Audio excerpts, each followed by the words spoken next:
If you just now tuning in, hit the like, hit the subscribe, and hit the bell. GMS fam, the green room. Let's talk about it.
GMS fam, the green room, what's going on, everybody? Welcome back. Happy Wednesday to everybody. I know it's been a while since we've been live, but it's real life happening out here, man. We got to go ahead and take care of business first. You know, we do this shit on the side, you know what I'm saying? We do this shit for fun. We like to do this shit when we have the time to. For my real ones out there that really go out there and get it, who really hustle, who really work every single week, man, who really get into the chili. Y'all niggas understand what's going on over here, man. But welcome back to the GMS show, everybody. Appreciate y'all. You know what to do, man. Hit the like button on the way in. Share this live, man. Put it on your socials. Send a text to your peoples. Whatever you got to do, man. Shout out to everybody that pulled up. I see you, Cheech. I see you, Taj. Glittery Bubbles in the building. Blackfire Edits is here. Glow is here. Copacetic Arts is here. Cut to the Hoop Gaming 2 is in the building. What's going on, everybody? Appreciate y'all for pulling up expeditiously. My nigga Infinite Umbra just pulled up. What's going on, y'all, man? We got so much stuff to talk about. Of course, we got to start out with what we like to talk about over here, what made this channel popular, and that's me discussing and talking about with you guys out there in the 5150 world about what happened or some things that took place on the 5150 show. Now, I didn't do it last week because I didn't see a need to. I think that was the week the pastor was on, or I don't know, whatever episode it was. It just was like very weird energy. Couldn't get through it, couldn't watch it. It was just very weird. And I honestly don't understand why a preacher would go on the 5150 show. I really, for the life of me, besides feeling like he wants to expand his congregation, which also goes along with expanding his pockets. Now, I don't think that guy is a bad guy. I'm not saying that he's evil. I'm not saying that he's just doing this to gain dollars. I'm not saying that, but you never know what people's true intentions are, because there really is no real explanation as to why he would want to go on the 5150 show, especially when he don't want to go in there to even preach. He's not preaching. You just there to enjoy the show and to watch and to be another voice that's a part of the show. It's like, what would your real contribution be when you know that things that you're saying, as a matter of fact, the things that you believe in, the man that you're here with don't exactly believe in that shit that you talking about. And there would never be no real debate between the two. Corey can never debate the guy because I feel like he has enough respect, or has a lot of respect for him, to where he wouldn't want to burn that bridge. because he still needs some type of spiritual healing. You know, Corey's not all the way right up top. He still needs some type of spiritual healing from that nigga. He wants to keep attending that church. Plus, I think he actually is trying to fuck one of the bitches at the church and shit. But the pastor, like, when you think about that, what would be the only motive? I mean, you're there to get your name out there, or your church out there, to get people to pull up to your church more, because I feel like people understand how strong the fan base is of the 5150 collective. I think a lot of people catch on to that, and they know how much 5150 shows up for other people that Corey supports. So I'm pretty sure over these past couple weeks, these past couple Sundays after going on 5150, he done had a couple 5150 Nation motherfuckers in attendance. Now, I don't know if they gave offering, because if they listen to Corey, then they sure as hell didn't open up their wallets or their purses. But nonetheless, they went and added to the congregation. That's just my assumption, because I really don't understand why he was there. But that's nonetheless, we're not here to talk about that. What we're actually here to talk about is Corey actually responding in a way to Spanky Hayes, who was a guest on MREC TV. Now, shout out to MREC TV. If you guys haven't seen it, he did an interview with Spanky Hayes where Spanky talked about a lot of things and a lot of people. And then the subject of Corey Holcomb came up, which he brought up himself, calling Corey a bitch. He called Corey a bitch himself, which wasn't the first time he did that. I don't know if you guys remember, but Spanky was also, and this is crazy to me. I don't know if anybody else brought this up yet. I mean, it's only been a day. They probably didn't. But this isn't the first time Spanky has called him that during the interview. As a matter of fact, he was on an interview with one of Corey's best friends and another individual that you all may know by the name of Yuckmouth, who has a podcast called The Wonder Twins. They had Spanky on to talk about his issues with Corey Holcomb, and he called him a bitch there. And it's crazy because the person that loves to try to reach out to random people that have nothing to do with him or the 5150 show, just out here on YouTube talking about it, will reach out and talk crazy to these niggas, but didn't check that nigga. And what you guys are about to hear is Corey's opinion on people who bring ain't shit people on their platforms. He only had this thought, this opinion, after he was on MREC TV. He didn't have this to say after Spanky was on his good friend's podcast, where he told his good friend to his good friend's face via virtual internet that he was a bitch. He didn't, I don't know what happened after that. Maybe they had a private conversation. Maybe they agreed, hey, we not finna have this nigga on there no more or whatever. They could have did some behind the scenes shit. But he didn't address it then. But now, after being on MREC in that doing, a few numbers, now all of a sudden it's, oh, these niggas ain't shit, and they co-sign what this nigga saying, and y'all in agreement if you don't check the nigga. I didn't see too much checking happening when he did it on your homeboy's podcast.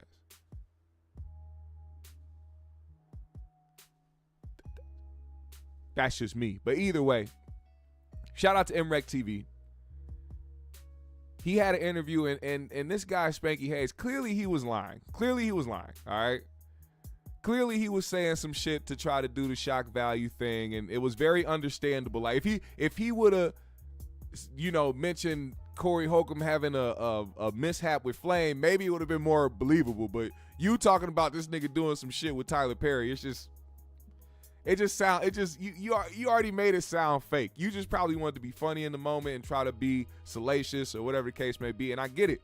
You know what I'm saying? I don't think any of this would have been said if Corey never initiated any of this, which I think also is lost on this man, because this didn't start with Spanky Hayes saying anything about Corey Holcomb. This started with Corey talking about something Spanky Hayes said that had nothing to do with Corey Holcomb, which is why Corey is in the situation he's in now, with a lot of different people. Now, I'm not saying that the man isn't right about certain people. I'm not saying that he doesn't know certain things, because when you're intertwined and tangled in Hollywood and you go to different things, you see things. Or when you're around people that's been around certain fucked up things or weird or crazy things, they will tell those stories in certain circles. They wouldn't probably say it to the public, but they're definitely going to say it to everybody else that's around, because you're a part of that circuit. So I'm never going to act like this nigga just be lying, but the nigga do be lying.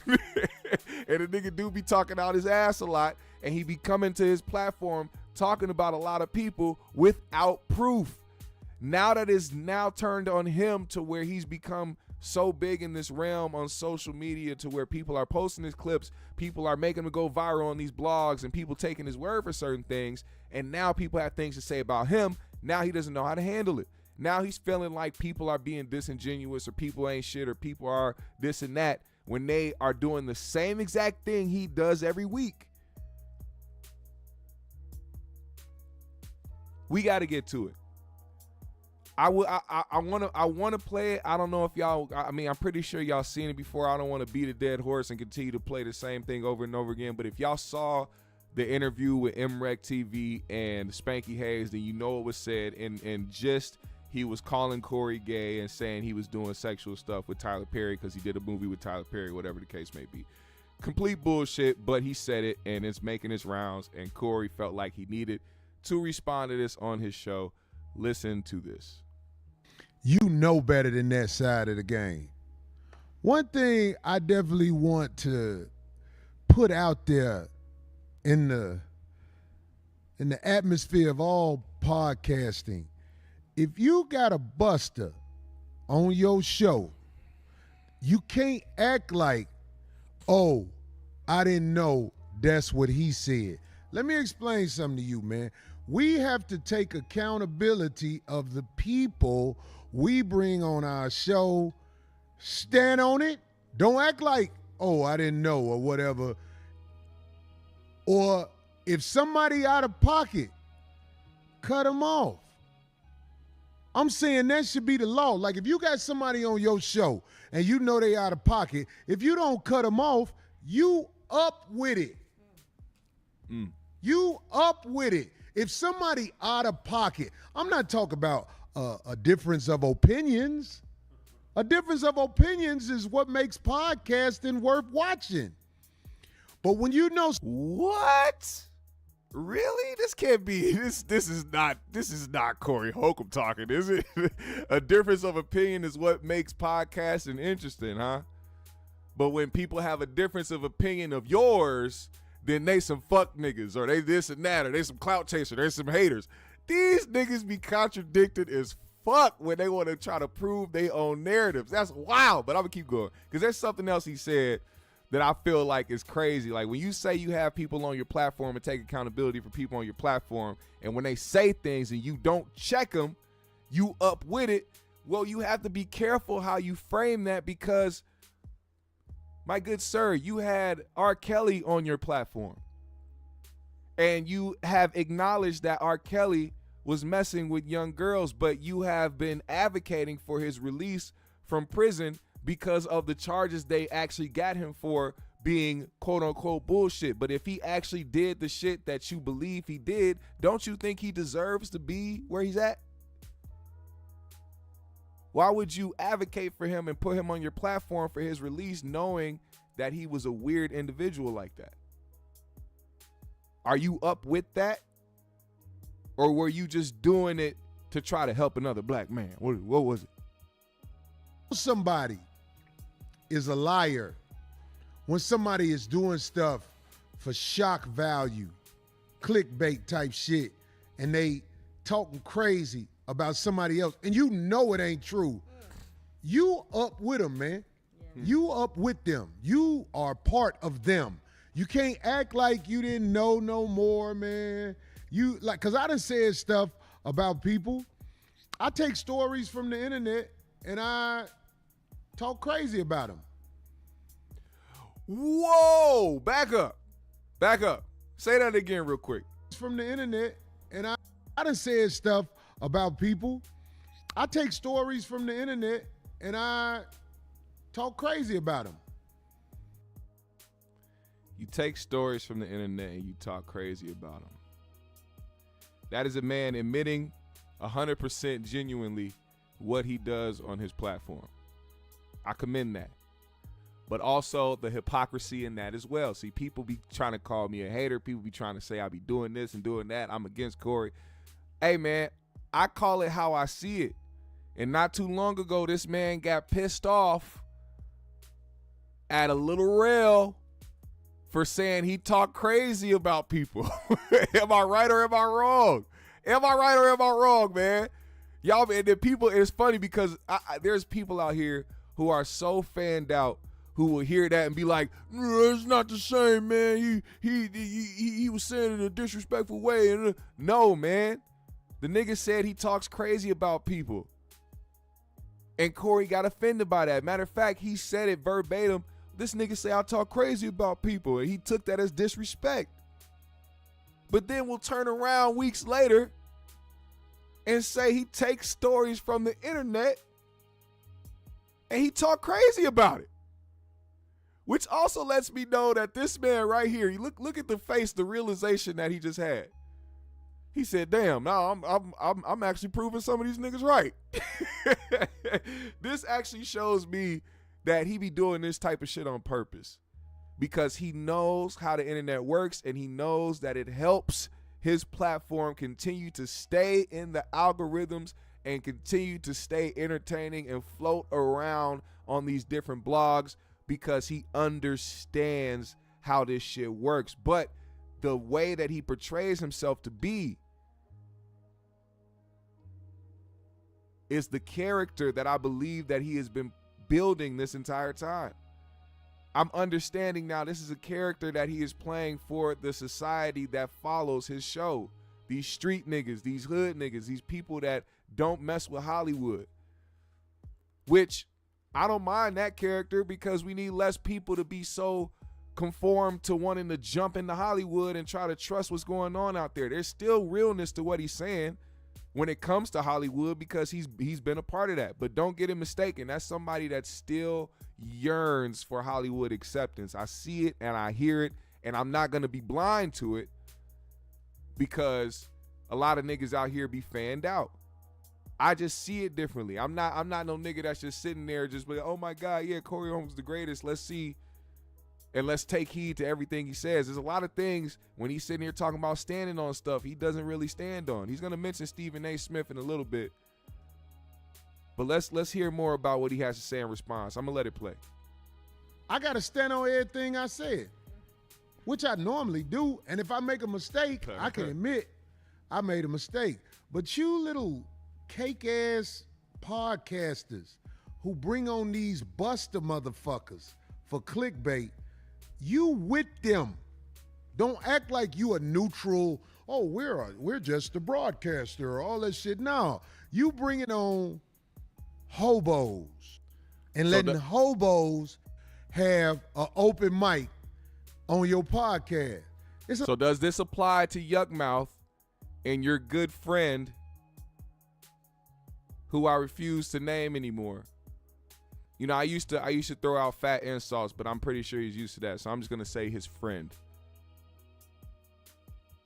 Does that apply to them as well? Because they gave him a platform to speak about you crazy and wasn't that much pushback at all. As a matter of fact, they let it ride. Does the same logic apply to them, or is this only applying to MREC and other people that you feel are cake-ass niggas? There's a lot of hobos out there talking crazy about not only me, other people that it's easy for them to talk crazy about because words are just words. But I'm saying, like, if I see a homeless nigga talking about me on your platform, you basically are with that homeless nigga. You did that for that nigga to be able to get off on me.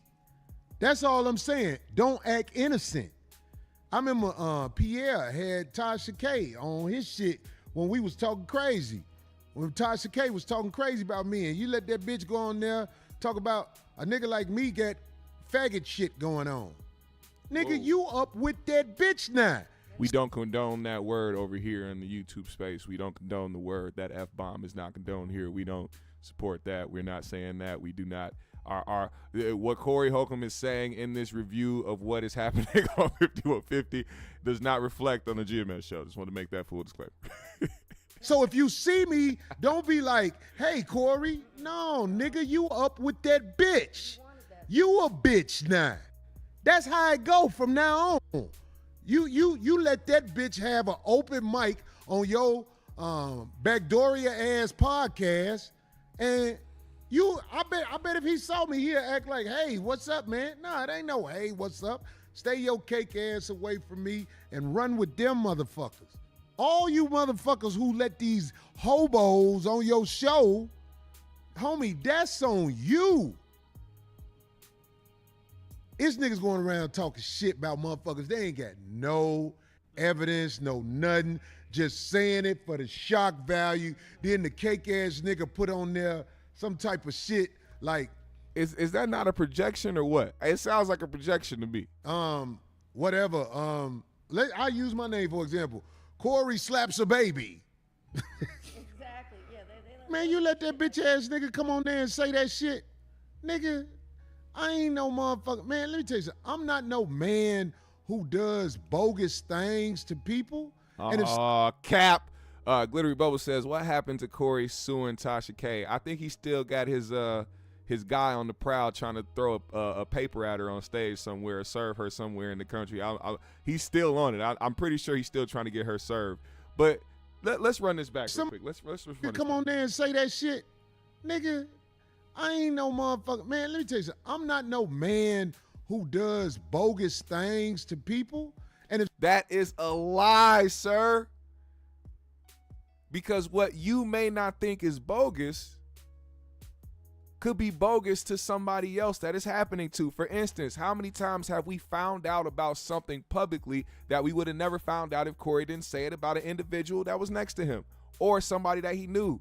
He has fallen out with a lot of people that have been around him because he has decided to volunteer information to the public via his platform that is personal information.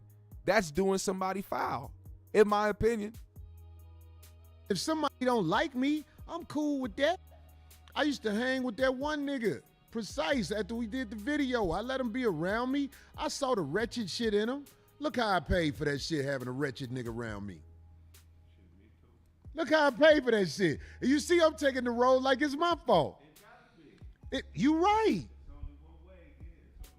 Man, you let these motherfuckers in your presence, that's on you. You got to stand on it. I saw, look, I'm name dropping. I don't give a fuck.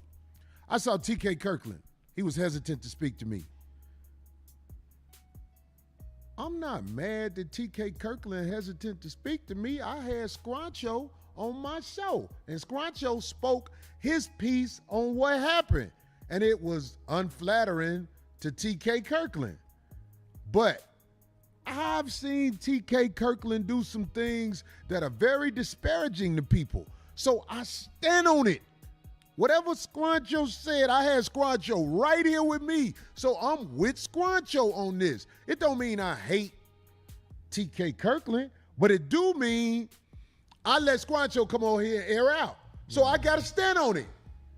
If you understand what I'm saying, I got to stand on it. Mm-hmm. Right. But I've seen the man do things to people, whereas, okay, here goes something else. You get, that's why I'm saying, so when TK Kirkland was hesitant as he speak to me, I wasn't shocked. So are you saying, Corey, that other people's issues with somebody else that has nothing to do with you has influenced you not to mess with that person? I thought that you were the type of individual that didn't rock with that type of shit. I thought that was whole nigga tendencies. I thought that was fuck shit. Because when it's people like D, who has lost friends and lost opportunities because of her association with you, you would say those people that didn't like you were some hoe ass niggas or bitches or whatever the case may be. Or when you have somebody like a Marcus, who you will have and will probably lose opportunities or not be able to do certain things or can't connect with certain people because of things you said about them. But you would think that Marcus messing with those people or having a relationship with those people was messed up. You got to see the contradictions in that. How do you adopt somebody else's issues with another person?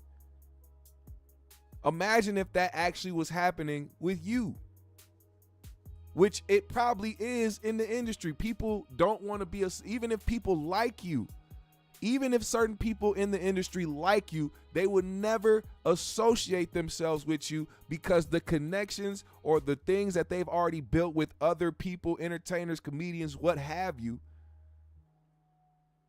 is more important to them and more lucrative to them than to just be your friend that they most likely would have to throw an opportunity to.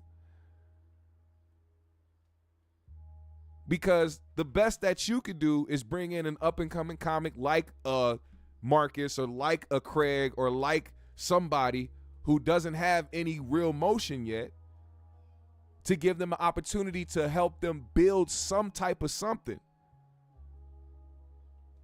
You can't look at another entertainer or comic that's on their grind and that's doing well for themselves. You can't look at them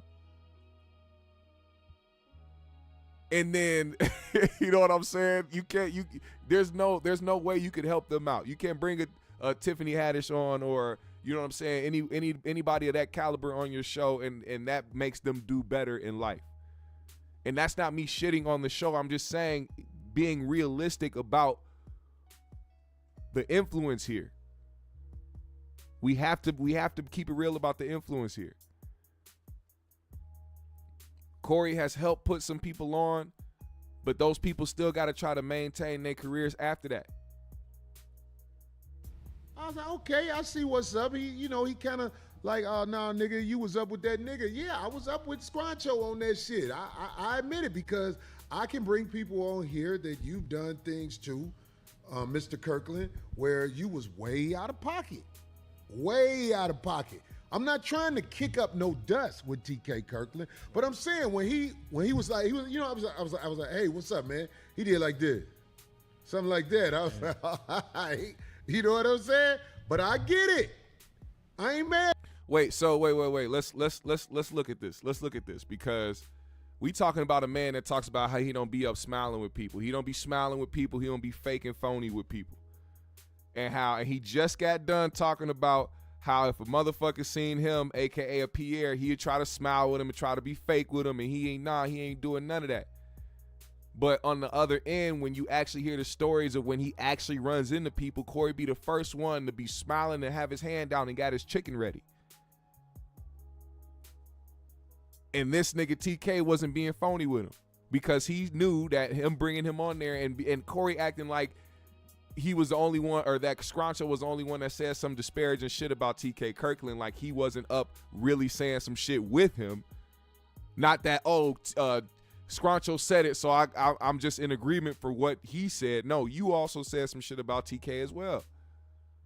Then to see him in person, you should have had the same energy TK had for you. When y'all both looked each other way, you should have been like, this is how you said the interaction way out of pocket. Way out of pocket. I'm not trying to kick up no dust with TK Kirkland, but I'm saying when he was like, I was like, hey, what's up, man? He did like this, something like that. I was like, all right, you know what I'm saying? But I get it. Did you ask him what the issue was? Did you ask him what his problem was? If y'all can go outside and talk about it or handle it like men, if he got an issue, was that part of the whole situation? Did you want to run the fade with him? Because it seemed like he did it in a disrespectful way, like he was checking your temperature and nothing was said. See, you will never be a nigga that convinced me that you ready to fight another nigga that you don't know that live across the country from you. But niggas you actually have problems with or have issues with that you know and have seen and will run into. And I said this shit in previous shows. I'm like, there's people out there that you should be trying to run the fade with first before you ever think about trying to come towards a YouTuber. You see these people on a regular basis. You have to run into these people. And what happens every single time? Not a goddamn thing. So miss me with the tough shit, miss me with the whole whatever the fuck. niggas, what they do is they try to use whatever money they have to try to build this persona or to try to actually send some niggas at you to try to build a persona that they really about that life when you really not.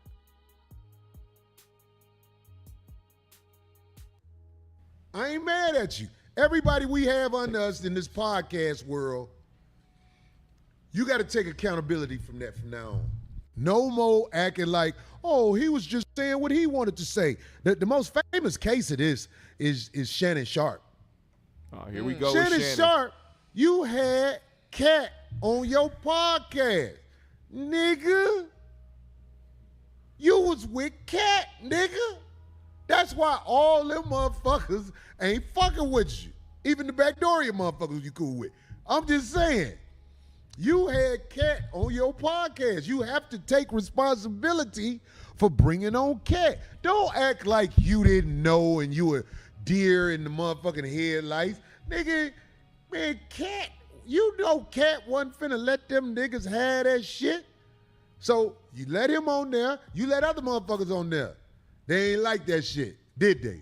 So what position you in now? It's hard booking motherfuckers to come on that show. He asked what position Shannon was in. He's on all fours, Corey, if you didn't know. Nah, ain't it? But be responsible and stop acting like I just interviewed him. No, nigga. You let the brother on and let the brother get loose longer than anybody else. Now it might be the #1 motherfucking watched interview. I think it is. I heard it's up to 70 million. Yeah, no, it's bigger interviews than that. Look It's at him bigger paying interviews? attention to them numbers, man. Corey does. I know he really wishes he was on Club Shay Shay. I know he wishes he was on that platform, man. The ship has sailed, and I think he understood why his mouth, pause, could be troublesome for him in his opportunities when he wants to actually get some of that acceptance from his peers and from the industry. You allowed yourself to dig your own hole. You jumped right in it and then buried yourself when it came to Club Shay Shay. All the gay jokes and all this other shit, like that's the thing. People know you for constantly calling out people for being gay in Hollywood. They know you a lot for that. So it isn't just jokes for people. You didn't just randomly start talking about this nigga being gay. Like this is a known thing. This is a theme. This is why it's funny to me when I have people, I have the one or two people enter in my chat talking about, oh, all GMS do is talk about Corey. Nigga, all y'all do is sit here and listen to this nigga talk about niggas being gay. So what the fuck does that make you? But this is the thing. It's not even about that. It's about the fact that it's entertaining. And people know this. And also because I can't stress it enough, nigga. This is a platform that will always and forever, I don't care what niggas feel personally, I don't give a fuck. Fuck them niggas. This is forever gonna be a platform where we make sure that black entertainers, black voices, black outlets, podcast medias, whatever the fuck you want to call it, this will forever be that space to continue to shed light on it when other entities, bigger entities, refuse to do so because they're scared. And I'm not gonna let nobody deter me from doing what my purpose is on this platform. Like I said, I do this shit for free. That's how you know I actually give a damn about this shit. Now, this shit ain't gonna last forever, nigga. I got shit going on for real, and I got shit that's on the horizon. We gonna talk about this shit later. But other than that, this is the shit that I be talking about. But niggas be getting mad because you call certain things out, but it's just me being realistic about the situation. I'm not living in no fantasy world. I see some shit for what it is through my own lens, and I come here and I talk about it. It's not my fault that a lot of people agree with it. It's not my fault. They're not urban though. Okay, well we'll say urban. As the word I put it like this. Right. The motherfucking hood watch that motherfucking video.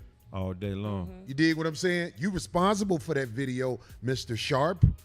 No matter how you try to act like, oh, I was Velociraptor. No, nigga, you was up with the shit, nigga. So that's why people act the way they act. All you interviewers out there, your guests who you have on, you responsible for your guess. Because if you feel like he a fuck nigga, then you shouldn't have him on. But if you got a fuck nigga on for the clickbait, then just know you a fuck nigga right with him. That's if you're talking about somebody specifically, right? I'm saying like, let's say, I'm saying from here on out in my Craig had to ask that question because he knew the contradictions was coming out too heavily. Craig just interviewed Orlando Brown recently, and Orlando Brown was talking about some things, but it doesn't necessarily mean that Craig agrees with it or is up with it.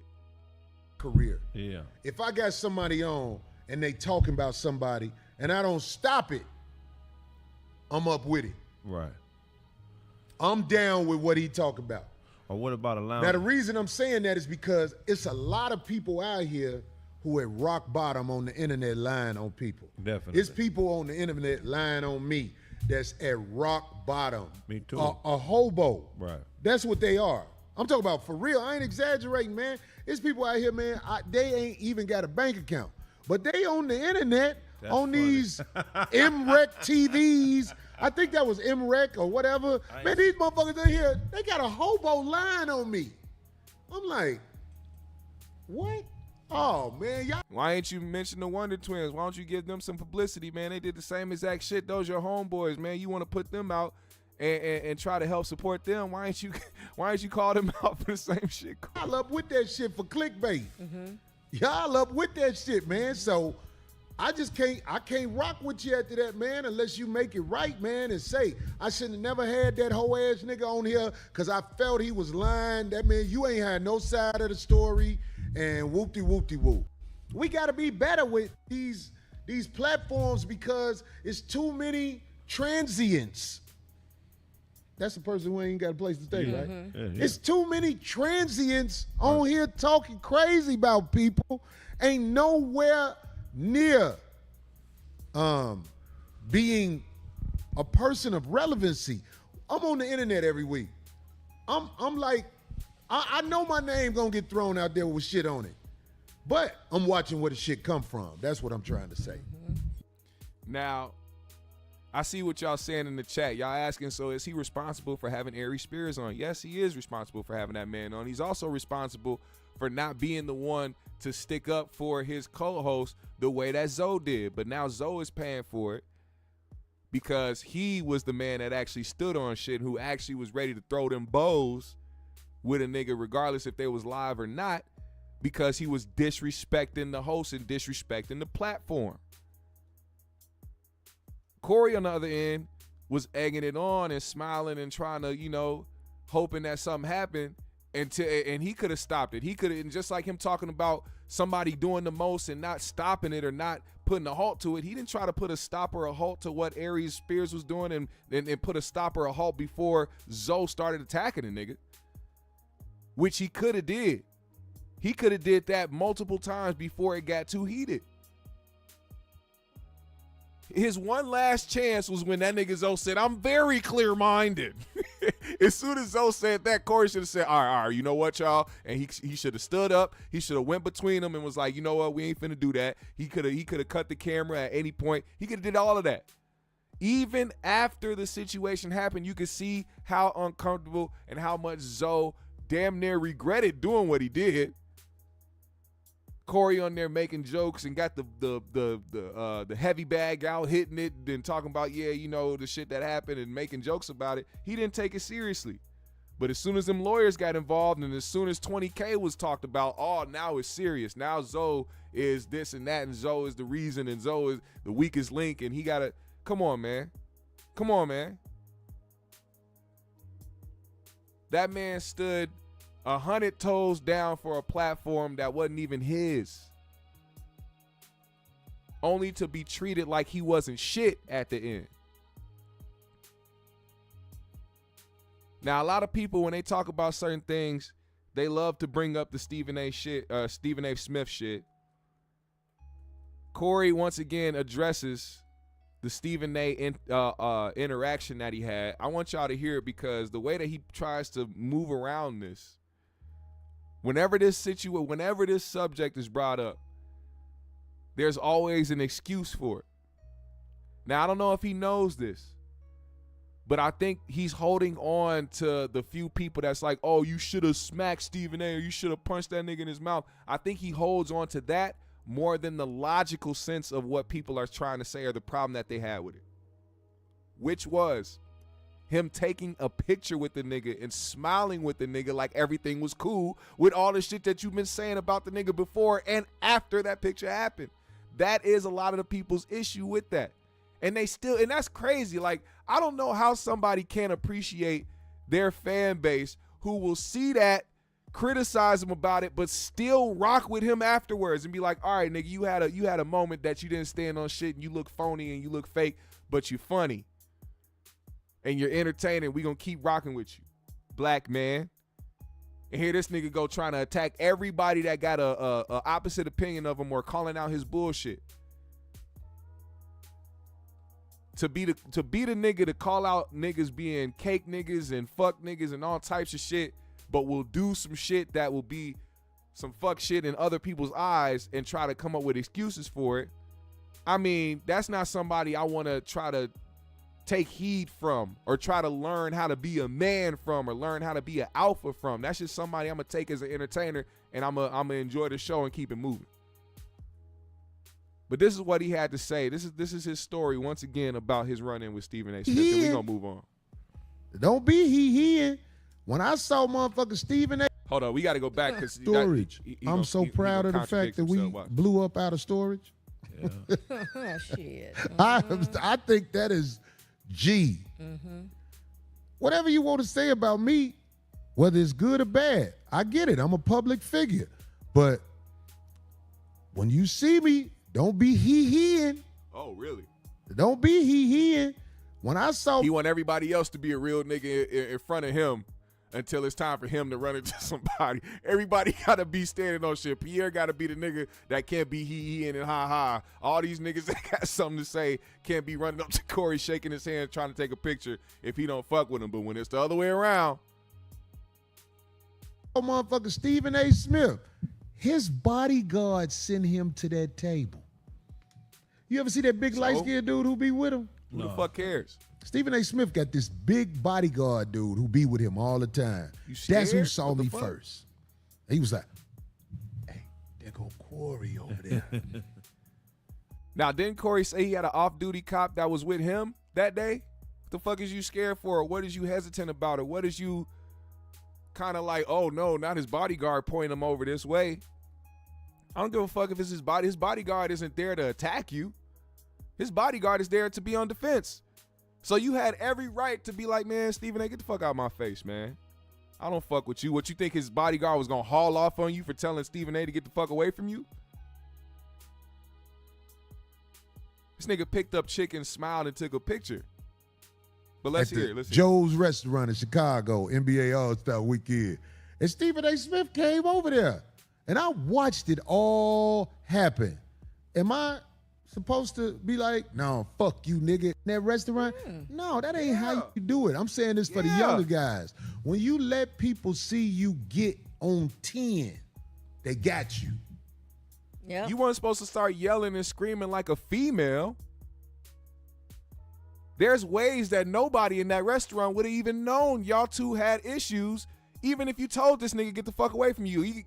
When he walked up on you, said, hey, Corey, you could have been like, man, nah, move around. Oh, whoa, we got issues. Hey, man, I don't fuck with you like that. Move around. Move around, bruh. That would have been more respectable than to try to play it off and act fake like you just, oh, we can't turn up in here. It's not even about turning up. There's ways of doing it, especially if you a man.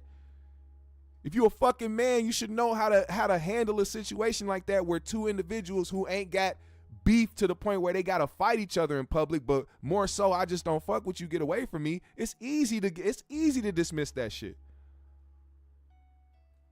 But you played along with it. They got you, homie.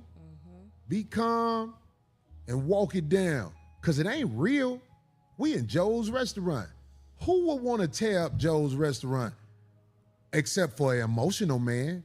An emotional man who's led by emotions will fight anywhere because he has no control over his emotions. They fight on podcasts. They get into it everywhere because they led by emotions. I ain't led by emotions, homie. So all you dudes who talk about me, I ain't gonna lie. When I know you ain't got no capital, homie, I ain't gonna never say nothing back to you, man. Get your paper straight, man. If I argue with let me think of somebody who famous who I'd have got into it with. Even a Stephen A. Smith. Stephen A. Smith got capital. It's worth the argument. We on here for entertainment purposes. We gonna talk about his hairlining and all his hypocritical statements he make, yeah. But if you sitting here begging for money, living with your broad, you ain't finna get me to say your name, homie. So you can sit on your platform and talk about the hypocritical things that somebody says all the time. But when it happens with you, it's an issue. It's a problem. Niggas is haters. Niggas is bitch ass niggas. Niggas is cake ass niggas. And I feel like as long as people like me exist, I serve as an issue for somebody who wants to portray a 100% real nigga that stands on shit. Despite being a actual fan of the show or starting out as a fan of the show, because the show is just it's different. I'm not on here to talk about the show dying. I don't do that. My personal opinion about how I feel about where the 5150 show is today, I leave that to y'all and the people that watch it faithfully. I just review the interesting stuff that was brought to me and brought to my attention. I don't watch full episodes anymore. It's been a long time. And it's not even because niggas be talking shit. As a matter of fact, that shit's entertaining to me as well. I don't give a like he says right now, certain shit that's not real. See, I don't take things that happen in real life as not real. This internet shit, when niggas be on here saying shit, yeah, we can go back and forth. Yeah, you'll see me. Oh, I can get animated or whatever with you back. We can talk shit back. It's not real though.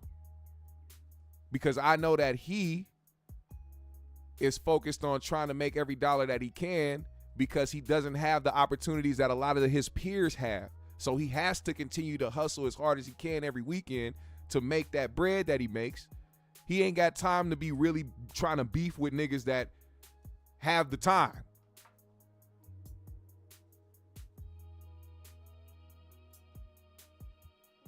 Especially niggas that actually don't have any malice in their heart or any actual issue or trying to actually tear a motherfucker down.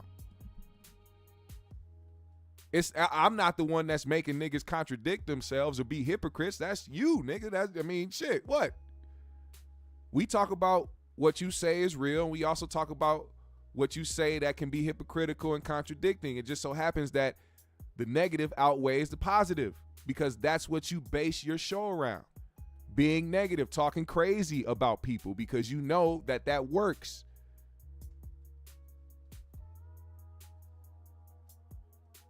But when real life starts to happen and you speak about these instances where you run into people in real life, you can't blame certain individuals for not taking you for real and only taking you as such, somebody who is a comedian and somebody who's an entertainer. Yeah, you may be connected. Maybe, yeah, you may have some real niggas around you that'll do some shit for you. But in the real world, you're not the only one. That's the reality of the situation. It's just that who you are when it comes to your notoriety, it makes you feel like you have the upper hand.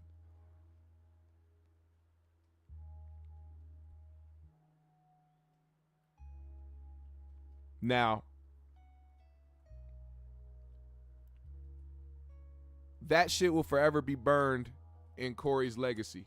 And it's sad to say because, you know, the one time you want him to do something that really would set off, oh man, Corey, keep it real, Corey, keep it 100, Corey really stand on shit, is that moment with Stephen A. Smith. It's like, it's almost the equivalent of when a nigga talks a lot of shit about somebody, sees him in person, gets beat up, and then starts talking shit right after. Like that little Kelpie nigga. You know the little white boy that was on No Jumper and he got punched out on the screen for calling dude a bitch? And then after dude start walking away, he's sitting there with blood on his face all lumped up, fucked up, breathing hard, talking about, you is a bitch. You can't say you is a bitch after getting your ass beat the fuck up.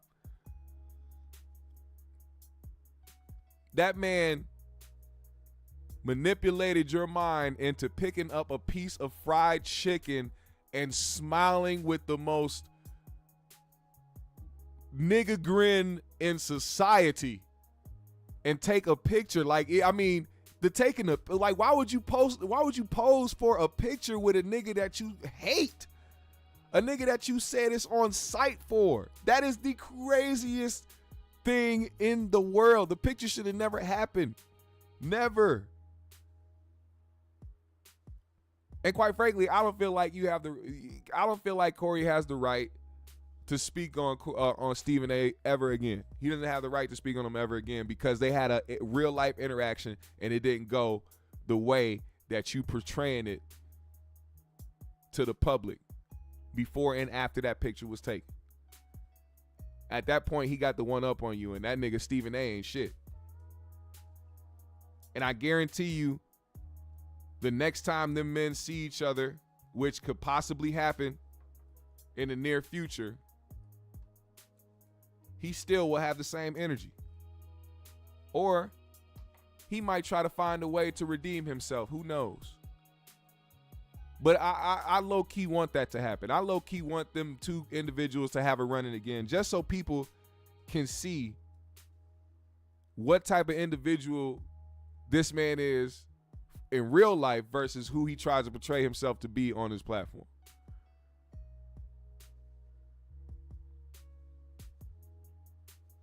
That's why I try not. I don't come on here to try to portray nothing I'm not.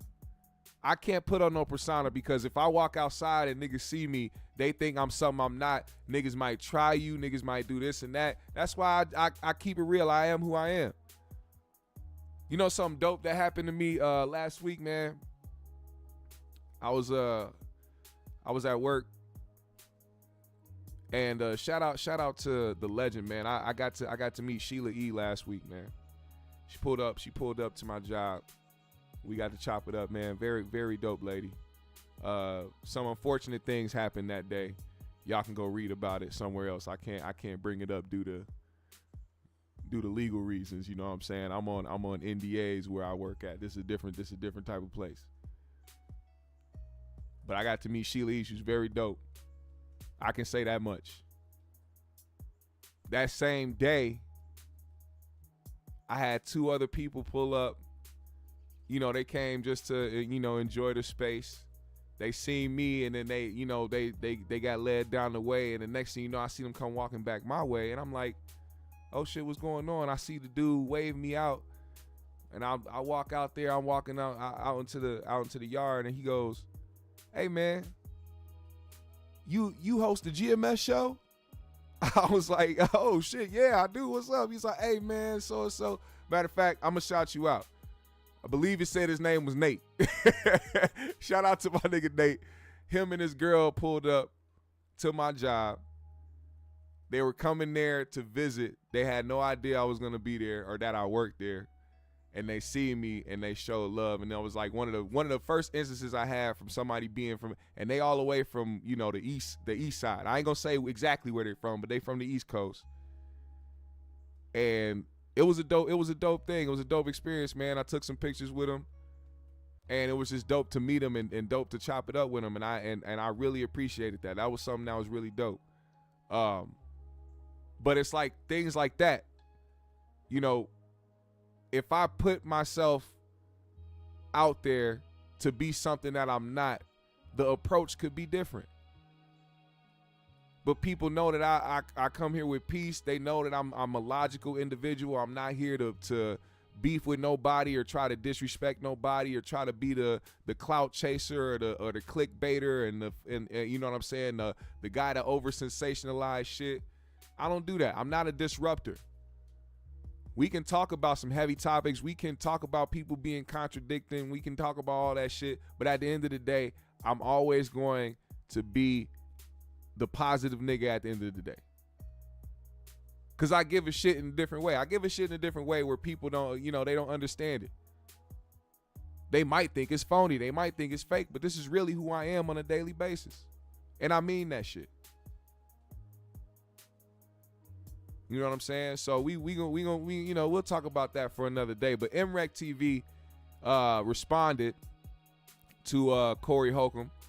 He is going. Matter of fact, this isn't the official response. He was doing another live, and people came into his live to ask him about the whole Corey Holcomb situation, and he wasn't trying to answer questions due to the fact that he was going to go live probably at some point tonight. I don't know if he already is going live now. I don't know what the situation may be, but he wanted to make it very clear that he wasn't ducking or trying to hide or trying to ignore people bringing up Corey in his chat. He was just making it very clear that he was saving that for an actual show, a live show that he's going to be doing that you guys should tune in for. But this is his response right here. He obviously ignoring the Corey Holcomb situation. He wanted to hear your thoughts from the horse's mouth. I'm not ignoring nothing. We're going to address that on an MREC TV live. Y'all know when we do that live show, the official live show, this is the live workout. Oh yeah, we're gonna address that Corey Holcomb shit later. And I'ma say this. It was all good until you mentioned my name in a certain bracket, or you try to put a certain jacket on me. We don't tolerate disrespect. Now you can respond, say what you want to say about my name. You can't discredit my brand. Once you do that, try to discredit my brand, try to discredit me as a man, things get different. So tap in to the MREC TV live later. I will put it in the title just because we addressing everything head on. So I don't know what nobody talking about. First of all, I don't even do the back and forth on the internet, never did. But since niggas want to be disrespectful, disrespect get met with disrespect, and I'm going to leave it as that. Ain't nobody doing nothing, homie. Don't come in here. Nobody bagging on nobody. Don't come in here dick riding. You know what I mean? Nobody bagging on nobody. First of all, I got the most credible brand in this industry. Always been G'd up. So watch your mouth, cause you be caping for a nigga, and you gonna look crazy just like the nigga look crazy. You know what I mean?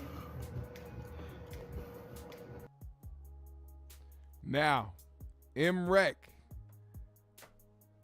definitely standing on business and definitely ready to respond to this, because the thing is, this is another problem too, because this man didn't say anything bad about Corey at all.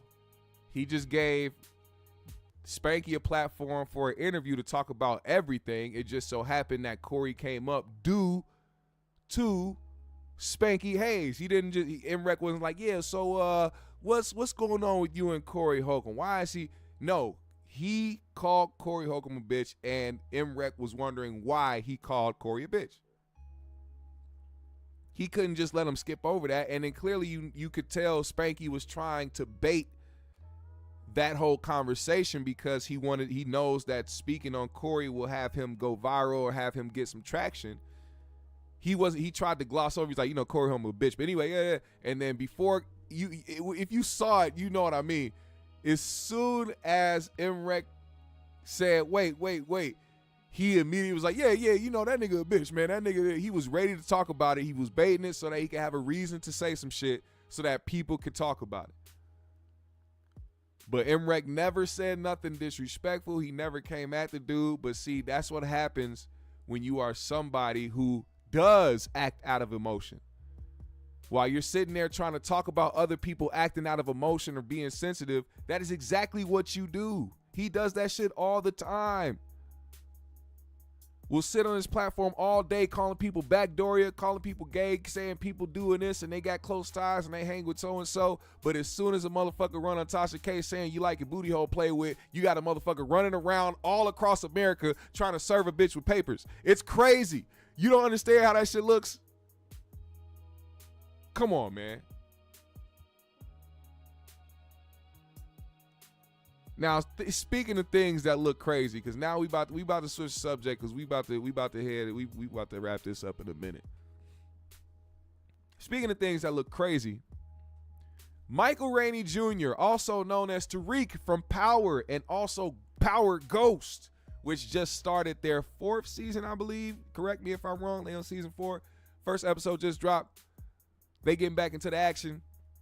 Matter of fact, side note, I just want y'all to know, for anybody that pays attention to BMF and Power, 50 Cent is heading these things to the end because he wants to try to put some of these guys in a different light, which is what I started to see. Like, people were like, man, BMF is getting dumb, and Power, we don't know where it's gonna go. But the thing is, he understands that this shit don't last forever, and he doesn't want these guys to be typecasted or just put in a box. So what he started to do was started adding these action scenes. That's why in BMF, he's making this little nigga, Lil Meech, be a fucking action star, and down there all the episodes doing tumble rolls, jumping out of cars, and doing all this extra shit. And now he's got this nigga, Michael Rainey Jr., a.k.a. Tariq, running around with M4s and AKs and these tactical weapons and doing these tactical scenes because he's setting them up for roles in the future, which is, I think, genius, regardless of how these things end. If these people like the ending of the season finales of these beloved shows, I think it's dope that 50 is putting them in the light to where they can actually get other opportunities other than trying to be typecasting. Because you know what they're gonna do? Oh, you did so well in BMF, come on, Big Meech, we're gonna have you play another drug lord and this and that. Oh, Tariq, you did so well in Power, we're gonna have you play a young up and coming drug dealer who no. Put them in some other roles where they can expand and actually have some versatility to them, so they won't be typecasted like people normally do for a lot of black motherfucking actors. Shout out to 50, shout out to the Power universe, shout out to BMF, all that shit. Now, he said, "Oh, you must have talked to 50." No, I just be having good ideas, man, and people just don't understand. Like it for me, it's more than when y'all see me on here, man. I have different. You know what I'm saying? I'm the same person everywhere. But I know what to do on certain platforms like this. I know people like the bullshit. People like to talk about certain things, the culture, all this shit. We'll talk about that. But if we were to talk about certain ideas that I have and certain things that I understand, things that I see and things like that, which I sort of do on here, but I keep it to a minimum. Y'all understand, like, I really do see shit for what it is. I understand shit before it happens.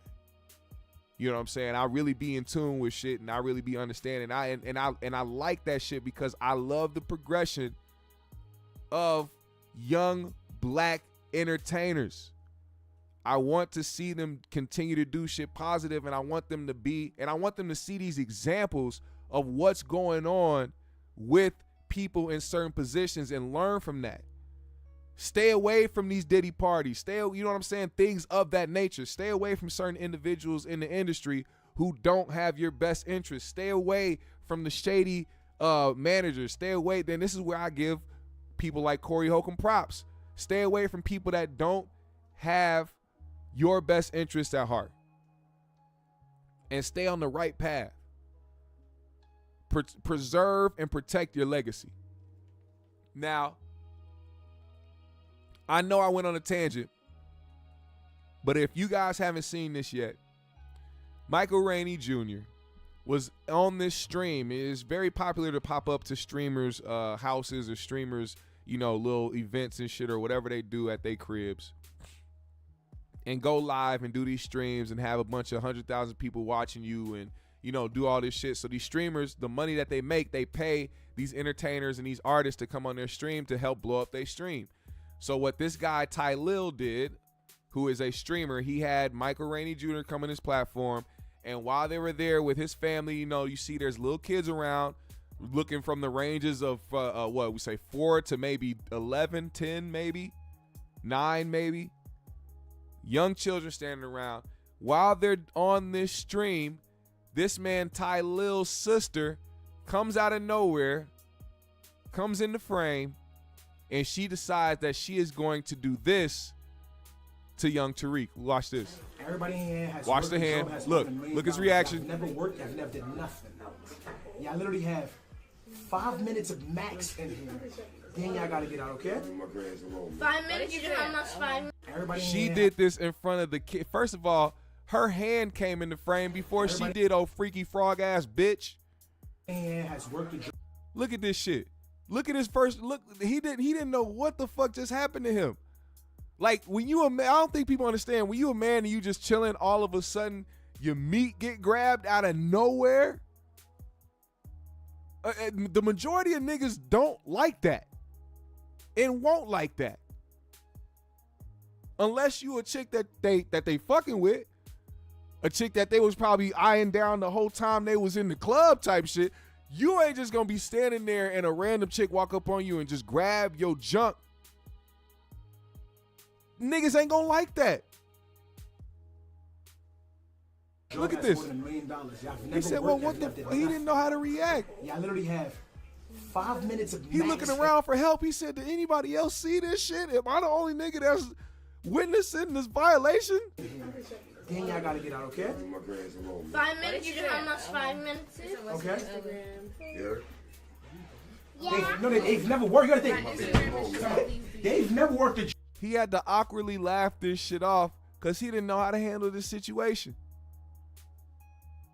Now,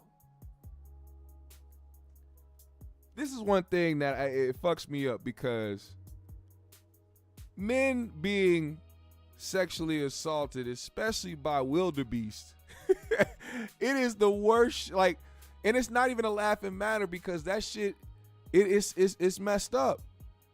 You can never have, like, bro, if he would have walked in and did a Trump on this bitch and grabbed her by the pussy, do you understand what type of trouble this nigga would be in? She wouldn't even have to file charges. The police would have already been at this nigga's front door. Right, you can't just be touching unprepared meat, dog. That's against the law. You just sitting there chilling, you know what I'm saying? You got a warm temperature, you know what I'm saying? Your meat probably flaccid. It's just chilling. It's just hanging. You know what I'm saying? Just meat to ball sack. Just kicking it. You know what I'm saying? It's a regular old meat day. You know what I'm saying? Pause. No diddler. And then somebody come up and grab your shit out of nowhere. Like, yo, what? Yo, violation. Get out my face. This man would bro, if he would have did this, or if any man would have did this in any situation on a live stream, do you understand how over it would be for these niggas?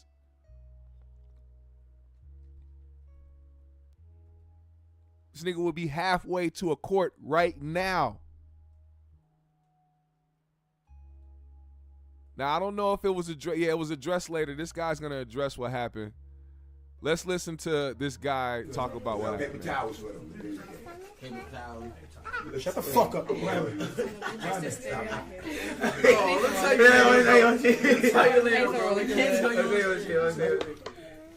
Chat, word of my mother, I'm trying to literally ignore this shit. But I'm getting texts, the energy shifted, and niggas just got up and left. Like, all that shit really made me, like, all those side of that shit really made me feel away. Because when people come, this is your crib. It's about hospitality. That means everything. Stop telling me to ignore it, because when I was trying to ignore it, y'all dick riders was spamming it. That shit really got me really feeling away because, bro, I be around celebrities all day. You feel what I'm saying? Like, even when I first started being my first few celebrities, don't get me wrong, I do unusual shit. No homo. Like, nothing crazy. Like, I'll be like, yo, like, I be trying to record, get a video, a picture, whatever. But due time, you feel what I'm saying? That shit don't really mean nothing to you. We all equal, we all the same. But she never seen somebody that caliber, so she start. You feel what I'm saying? And that's my. You never see. What type of excuse is that? Shout out to my guy for the 10 in the chat, man. My nigga Ernest in the chat. I appreciate you, Ernest, for the 10 in the Cash App. Appreciate you. Thank you for supporting. If you do want to support the GMS show in a big way, you can hit that Cash App that is in the description below, or one of my moderators can put that shit in the live chat for me. Appreciate y'all. What's crazy is his excuse right here. Oh, she's never been around nobody of that caliber, so, you know, she immediately thought about grabbing meat. Man, if you don't get the fuck out of here with that shit, I get that's your sister and you still want to protect her at the end of the day. I don't fault you for that. But she looking mad crazy, and she probably just fucked up a lot of bags for you off that situation, because that nigga Tariq is not taking it lightly. He put out a statement. He said at this point, Everyone has seen the video circulating online. I am still in shock and don't fully know how to process what happened last night. This is an unfortunate situation that I do not condone in any way. I can't take it lightly because I know I would be in serious trouble if the roles were reversed. Emphasize that. He should have capitalized those fucking words. The fact is, sexual assault is never okay, regardless of gender or status. We're all human and we should respect each other.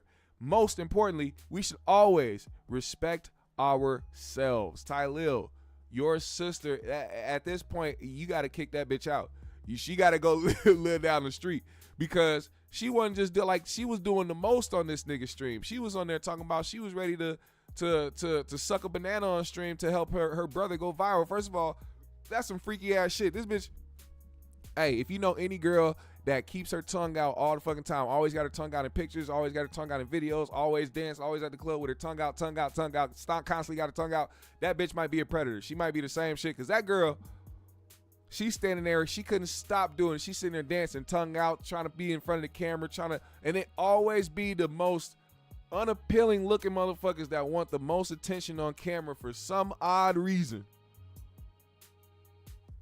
But she's sitting on that camera. Look, oh my God! If I was to show y'all what this, I don't even want to show y'all what this girl looked like. I can't do that. It just, I don't even want to put her on the screen. But it don't make no sense, man.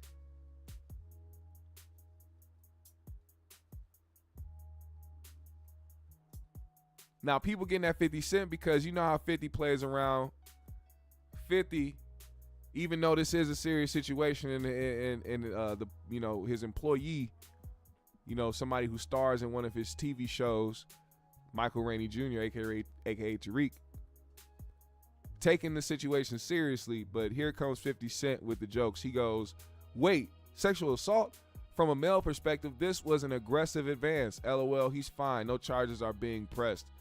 Why don't do that, man? This is the reason why motherfuckers won't take shit seriously when shit happened to a man. This is why you continue to fall into contradictions. This is the reason why the hypocrisy lives, is because niggas just don't take this type of shit seriously. See, we have been conditioned to laugh that type of shit off, because if you a nigga that's like, "Hey bitch, what the fuck? Why you touch my dick?"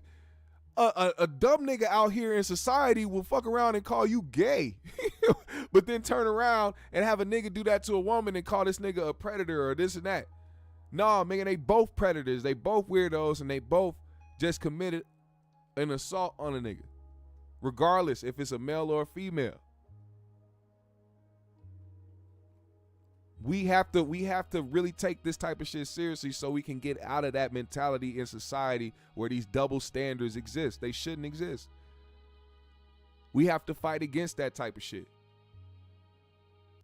Listen to this girl. Listen to this. He's in a relationship with Donald Trump. Clip that. My next girlfriend's gonna be Kylie Jenner. Clip that. We got 54,000 views. I'm doing anything for clout. I'm trying to go viral. Just trying to see. Let me make you go viral. You got a banana? Oh. Like, look at this girl. Look at this girl right here. If you can't stop yourself from sticking your tongue out at every turn, look, constantly got the tongue out, trying to do something, trying to get a look. What are you fixing you gonna be big forever? I don't know why you keep fixing your shirt. Titties hanging to her kneecaps if she took a bra off right now, and she's sitting up here talking about. No. Just trying to see. Let me make you go viral. You got a banana? Oh. It wasn't me. That was her. Get out. Bareback ass bitches out here assaulting niggas for no reason because you ain't been around a nigga of that caliber. Nigga, you'll never be around another nigga with that caliber again. You done fucked it up for everybody. You done fucked it up for the whole. How do you even feel fucking up your brother's bags like that? Because you want to go viral, because you want to be a nasty bitch. Get this motherfucker out of here, man. That shit is disgusting. Disgusting. Speaking of disgusting, we in the like section of the GMS show. Now y'all got to see what's happening in the like section. Y'all seen this girl, this white girl that goes by the name of Lily, who's been on TikTok. She went viral for this video right here. Watch this. Immigrants fresh off the boat looking for a green card. Yes, they are probably gold diggers, but that's the exception. I'm the rule. Everybody I know who's married right now, they're married to broke-ass niggas. and they don't care. We don't give a fuck about your money. So this white girl decided to say broke ass niggas, which got her going viral on the internet. So now everybody made a stink about it. They went on the internet, and of course Black Twitter was putting her on a stake. So that resulted in her actually being fired from her job. Her job posted this, the place that she worked at. Everybody made sure to hit up her place of employment because they said, oh, because she doubled down. She said, oh, no, I said what I said. First Amendment right. I don't care if I offended you niggas. I'm going to say what I want. So her job decided to go, hey, we at ROF, whatever the fuck it's called, of the Carolinas want to address a recent incident that has caused concern and upset among our stakeholders. A newly hired employee made inflammatory remarks on social media that do not align with the values and beliefs of our company. We want to make it clear that these sentiments are not representative. Sorry, I almost got into my stutter game like Dutta Man, of our organization, and we do not condone or support such behavior. As soon as we were aware of the situation, we took immediate action to pull that employee from our assignment, which is not directly with any client of ours, and the employee in question is no longer with our company. We are owned and operated by African American female and immigrant owned business, and handled this situation as quickly as we could. We want to assure you that, oh my God, that's even worse. You said what you said, doubled down, and then didn't know that the people that owned the company that you worked for that was making them money was owned by a black woman and an immigrant. That's hilarious. No, it's not that safe for white people out here anymore. You know, your privilege does not work that well that much anymore, I'm telling you. White privilege does exist, but only in certain sectors. Y'all gonna have to start paying attention to who owns shit now. It's not gonna be the people that look like you all the time. You fucked around and thought your shit was protected. You thought somebody white and higher up was gonna be like, hey, yeah, fuck those niggers too. Yeah, right. Now you out of a job, but see, that's messed up. The messed up part is if she was black and this happened where she said something inflammatory, and she lost her job, like the black woman who went in on black men and talking about relationships and all this other shit about black men, and she was a therapist or whatever job she had. She ended up getting fired, and now her life done went so downhill that she had to join OnlyFans, and that shit ain't even making no money because don't nobody want to look at her ass because she looked like Osmosis Jones with big ass titties. Like, this shit crazy. Like, her whole shit went downhill. She was making TikToks about how depressed she was, how she lost all opportunities, how she couldn't do shit. Now, when it comes to white bitches who are racist as fuck and who be on the internet trying to be clout chasers in that way because they know that they can get a rise out of black people and say crazy inflammatory shit like she does, she'll just get a job as a conservative talking piece, which is why she popped up here. Everybody wants to be a victim.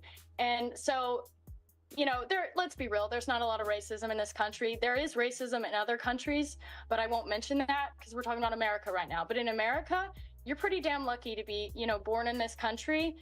And that's my opinion on that. So, you know, people can take a word out of context and they love to do that. And so they have to have a racist. So I'm a perfect racist for them. You know what I mean? So I think it's just willful ignorance, people taking things out of context, and they have to have a villain. So if I'm going to be the villain for the day, that's fine. She also tweeted out, thanks to the black community for helping to launch my new career in conservative media. You all played your role well, like the puppets you are. The way that white people can play in your face. It's funny because they be talking about all conservatives and this and that, and they always talk about black people making everything about race and how we're this and now we're that. But look what they like to use as their talking points, as their talking pieces. Look at this. The type of people that they will hoist up into stardom are people who go against black people and use the black community to enrage them so that they can fill their pockets. These are the people that y'all will back, but then at the same time try to say dumb shit like, oh, you got to make everything about race. Not everything is about race. Y'all make it about race all the time, so we have to defend the shit. Because y'all just won't simply admit that y'all just hate black people.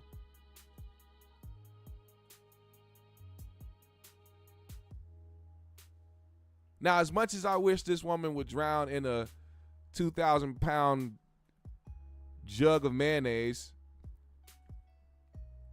I'm just going to let her go downhill the way she go downhill. If people see her in person, hey, man, We just want to see it. We just want to see it on camera. All right. Whatever happens, we just want to see it on camera. We want that shit to go viral just as much as she want to go viral. She want her attention. Give her the attention she seeks. All right. You are being called out. You are being tested. Let her see and feel the attention that she so desires. And make sure you videotape it. All right. Now, speaking of ignorance, Stephen A. Smith went viral a few days back because after Bad Boys for Life dropped, he decided that he was going to give his negative remarks because, you know, a black man who is uplifted by white America and white voices and white CEOs, he can't help to see other black men win who have gotten stains on their career. He has to bring it up like other white counterparts would do instead of, you know, embracing and rejoicing and uplifting the fellow black man. He had to find a way to be negative about this wonderful film that just dropped. If y'all didn't go see it, go see Bad Boys for Life, or whatever the new title is of that movie. Go see the new Bad Boys movie, nigga. Go support Will and go support Martin, nigga. Go support Reggie too, nigga. I heard Reggie went crazy in that movie. Go support all them niggas, man. That's a wonderful franchise, and I support them niggas, man. Ain't nobody gonna ever have me turn my back on neither of them niggas. All right. Now, Stephen A. had a question for, well, white America, but he wanted to make it like he was talking to the black community. This is what he had to say in regards to Will. Listen to this. When we use the word forgivable or forgiveness, that's for Chris Rock to deal with. It's his call. He could have had the man arrested that night and insisted to the LAPD. Sean Mims, thank you for the 5 and the cash app. Appreciate you, brother, for supporting the GMS show in a big way. Thank you, brother. Thank you, brother. That not be the case.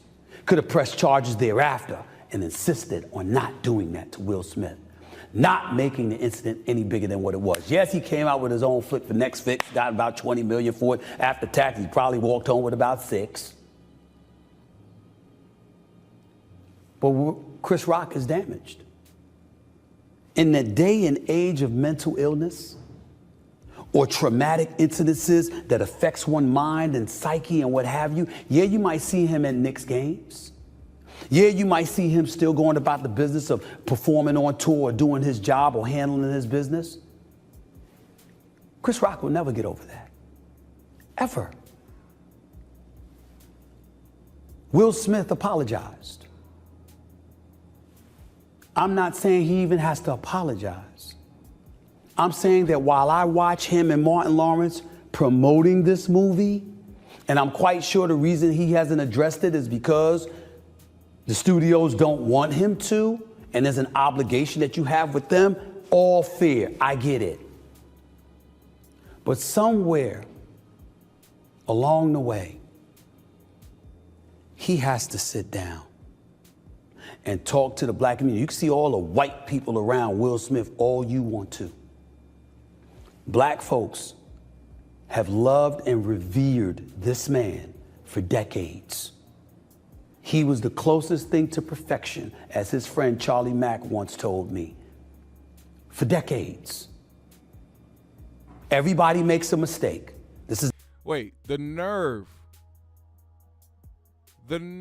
of this man to sit and say that Will Smith needs to sit down and talk to the black community. You talking about somebody who has never been revered by the black community, who's always been in question by the black community, so much so that every time you have something to say against black athletes or black people that you would never say against white people, you get called out. And then when you get called out, you try to double down on your platform to try to go at black people more than you would ever go at a white person that did something fucked up. When you talked about Jerry Jones, you had his balls in your throat. When you talk about Kyrie, you try to make sure Kyrie is looked at as an enemy of the state.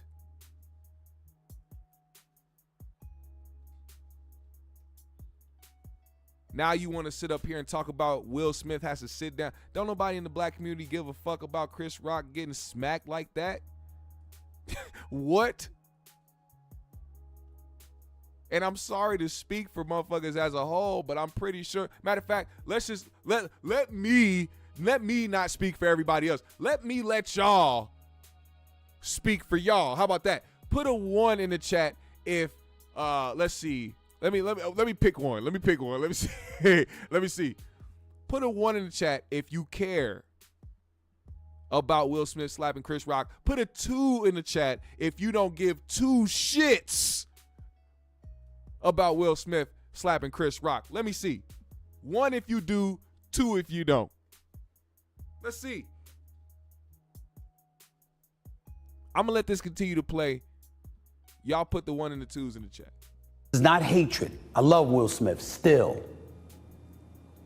But you got to have a conversation. Crazy. As to why you did that. And when you're apologizing, and when you're getting emotional, and when you're thinking about all the lives or the people that you've affected, it's primarily us as black people who have loved and supported you and watched you go on an international stage and slap one of us in the face. He said one of us like that. Like, he really believed that. He said one of us. You are not one of us. Nigga, you were excluded from not like us, motherfucker. You were the one that can't be in the club dancing to that song because Kendrick was talking about you too. You are not like us, motherfucker. Cue them horns. Do do do do do do do do do. Bust it on a beat, ho. Bust it on a beat, ho. Stephen A. Try to act like he's some black folks. Try to strike a chord, and he's probably a tether.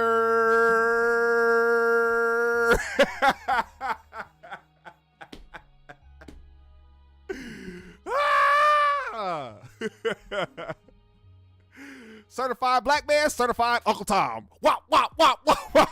Fuck him up. Oh, my God. I'm sorry. This is what happens when I smoke half a joint and I start thinking too much.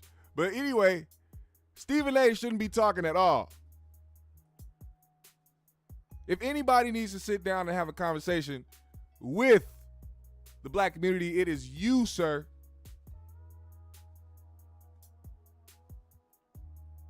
Will Smith has done his due diligence and has solidified his legacy. No matter what niggas can speculate, I ain't never seen no fucking proof. As a matter of fact, what happened to old dude? What the bald head nigga that looked like Flame from Soul Plane? The nigga that be sitting there with the lip gloss on trying to flirt with Snoop Dogg and Method Man. Who's this little nigga? The nigga that looked like that talking about he walked in on Will Smith getting back shots from what's the name, nigga? What's the other nigga name? Dwayne Martin. I don't believe it. You're not going to get me to believe some shit off some rumors like that. We ain't got no proof. Once you present me with some proof, then we will go in. No diddly. But we will go in where going in is needed, and there will be that stain on that man's legacy. But until then, I don't want to hear about y'all opinions on how you feel about, he could be gay. I don't give a fuck.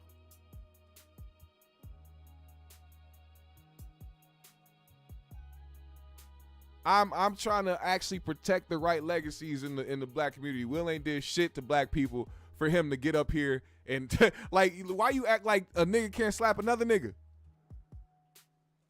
Oh, it happened on the Oscars stage, on the national stage. It happened in front of. Yeah, well, maybe the nigga should have shut the fuck up. And I fuck with Chris Rock. I don't think Will was right either. He wasn't right to do it. Will shouldn't have got his ass up there and smacked his ass. If anything, like I said, Will should have smacked August Alsina across his motherfucking face, made that nigga seize up. You know that nigga a little sick. But nah. You went up there and smacked Lil Chris. We talked about that. We spoke about it as a black community. We said, hey, man, look, you shouldn't have went up there and smacked his little ass because we know you wasn't going to smack your ass back. You don't get no cool points for that. But we still fuck with you, Will. See, this is what happens when somebody like a Stephen A. Smith wants acceptance from the black community so bad that he comes up with the most disingenuous fucking tactics to try to get on the black community side, knowing damn well this wasn't going to work.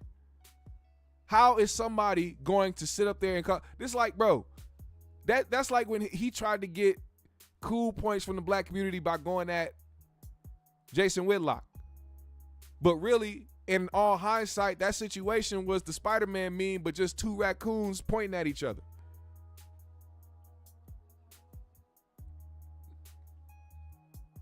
It's crazy how that shit works.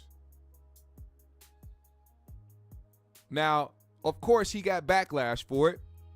And in perfect Stephen A. fashion, because he got backlash for what he said, he decided to respond by saying this. I don't know if I'll ever get over what Will Smith did to Chris Rock. Well, then you's a bitch, because how the fuck you ain't gonna get over some shit that didn't happen to you and wasn't that fucking serious to begin with? Yeah, he slapped the nigga, but how the fuck you ain't getting over it, niggas? You losing sleep? Are you losing money? You ain't getting you ain't getting these white bitches to suck on your meat from time to time? What's going on? How has this affected your life in any way to where you can sit up here and talk about you ain't got over some shit that ain't got shit to do with you? But that doesn't mean I have to. And it doesn't mean that it's a license for me to negatively impact Will Smith.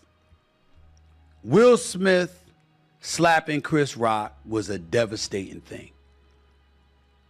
I'm not talking just for Chris Rock, who's a friend of mine. I'm talking for the black community because obviously Will Packer was the first black producer to be doing the Oscars in its history. I get it. Wait. Yep. Nope. Let me stop you there, Stephen A. Let me stop you there. We're not going to play the rest of this because now I'm understanding what's going on. I get it now. I understand. Chris Rock still got his homies out here trying to paint Will as a destructor, as somebody who is out here who is evil in real life, who ain't a good dude, who's just somebody who pretends to be a good guy for the camera, but behind the scenes, he's really a menace. I really want to know why they're trying to paint this picture of Will Smith like this.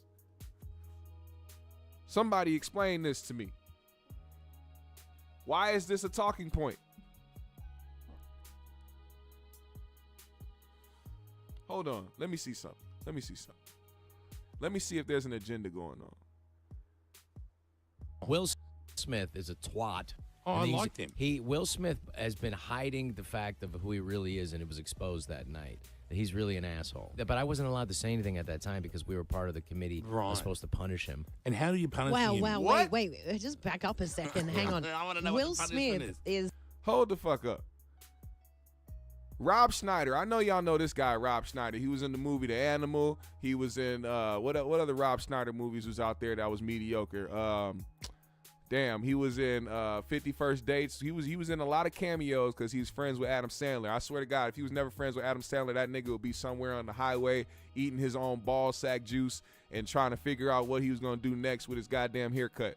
This nigga is thankful to have a nigga like Adam Sandler on his squad. The nigga done gave this nigga so many chances in life to stay relevant. It don't make no goddamn sense. You better be glad that you got a nigga like Adam Sandler on your team, or else you would have been only known as Deuce Bigelow, the male gigolo. This nigga, and this is what I'm saying. He is somebody who has been out here trying to he's been a talking point for white wing, because it's not right wing, it's white wing. For white wing media out here going against certain shit. One of those people that believes now that racism isn't like a real thing in America, even though we keep getting instances of people being racist towards black people or anybody else daily. You keep seeing racist instances happening. We just had somebody get stopped. They just stopped a man from planning a racist mass shooting. He went to Atlanta to try to go to a Bad Bunny concert so that he planned a mass shooting to kill a bunch of black people. What do you mean? Like, these niggas is plotting on us. Y'all talk about black people make everything about race. Motherfucker, niggas is still plotting on us in 2024. The fuck are we talking about?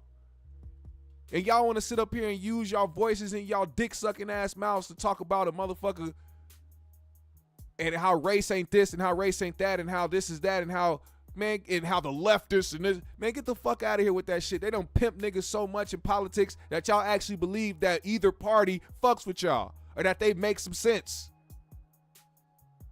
Y'all done had these political parties pimp y'all out so much that you actually go against other people that might have the same interests as you just because they on the other opposite side of another party. The left and the right. Do you know what that is? Nigga, we have a left and a right arm. We have a left and a right leg.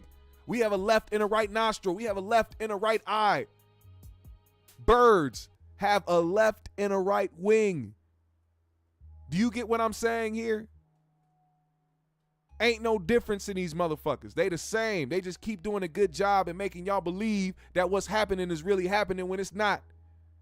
They want y'all to keep going against each other, but I don't went on a tangent. Let's keep going. Let's hear this stupid ass nigga because he talked about him being in what reality would you have this punk ass, C-list acting ass, bitch ass nigga on a committee to try to punish a nigga like Will Smith of his caliber over slapping Chris Rock? Why are you even in those conversations? Why are you in the room? Adam Sandler's friend, you fuck nigga. Will Smith is a twat. Oh, I liked him. Will Smith has been hiding the fact of who he really is, and it was exposed that night. That he's really an asshole. But I wasn't allowed to say anything at that time because we were part of the committee that was supposed to punish him. And how do you punish him? Wow, wait. Just back up a second. Hang on. I want to know Will what the punishment Smith is like, Punishing him. wait. Because we were part of the committee that was supposed to punish him. Part of the committee that's supposed to punish him. Matter of fact, let's talk about them people who are in powerful positions to punish people and have bias because they actually don't like black people or because they feel like black people are only going to feel a certain type of way because of racism when it's not about race. You make everything about race. Nigga, get your bitch ass out of here. Listen to this And shit. how do you punish him? Wow, wait. Just back up a second. Hang on. I want to know Will what the punishment Smith is like, for me, when I met him, right, I always say. Like the nicest, most wonderful. He's a liar. Complete, utter fraud. Will is a douchebag, and that's something that you can't. The thing is, that's how politically correct the Academy is. Right. That they were so cowardly. Because if I would have done that, they would have been hauled out to prison. But because they were so worried about being, racist. Violence is what it is, and what the color of your skin or your religion doesn't matter. Sure. If you commit a crime in front of other people, you get hauled out of there. Yeah, but didn't you also sort of think, he's standing up for his missus? You didn't like that? It doesn't matter. You can't hit another dude. That's funny. Yes, he was in Grown Ups with Chris Rock. He also is in a lot of movies with Adam. Once again, Adam Sandler has had a lot of these people in several movies. Chris Rock as well. He's very good friends with Chris Rock. Adam Sandler is. Also, being that he was somebody who hung on Adam Sandler's nuts, inevitably, Rob Schneider became cool and close with Chris Rock as well. So now he feels like he has to protect his good friend Chris Rock, the same Chris Rock that allowed white niggas to say nigger in front of him on a TV show and didn't check them motherfuckers to say shit about it. That's who we're talking about. Now, like I said, I fuck with Chris Rock, but niggas had some flaws about him. Niggas had some shaky ways about him before, and I'm just saying, it is what it is. And then you got a nigga on a committee who clearly is biased about how he feels, who will want to have the maximum punishment for a nigga that just smacked his friend on public television. Like, you get what I'm saying? He should have never been in the room. He should have never been involved with a decision to make for Will Smith. If I was Will Smith, I'd find Rob Schneider and smack his ass too and tell his bitch ass to shut up and sit on Donald Trump's dick. Weird ass bitch. I don't like this nigga, man. I don't like that nigga. Now, speaking of the like section, speaking of bitch ass shit, I stumbled across this video that's also in my like section. This man here, clearly on the job or leaving job, going to work, whatever the case may be. He's a working man. Clearly, he's in a work truck. He has his dog with him, and he is at a stoplight. This light is presumably turning left at the light. He's at a turn light. Who is in front of him is a off-duty police officer. What happened was the off-duty police officer was looking at something that had him distracted where he didn't notice the light turn green. Therefore, this man here in the video that had his dash cam on proceeded to honk at the officer, which made the officer retaliate in a certain way that we couldn't see.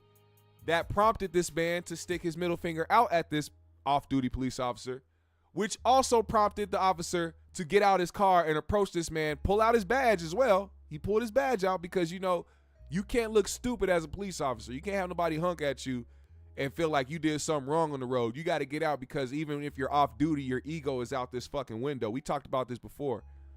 How police officers, how they turn into a whole different type of person once they put that badge on and got that utility belt strapped against their bitch ass waist. They can't do nothing wrong. They got to feel like the superior at all times, even if they off duty. What happened next? Well, I'm gonna let y'all see. Dickhead. What are you doing? Wait all fucking day. Oh.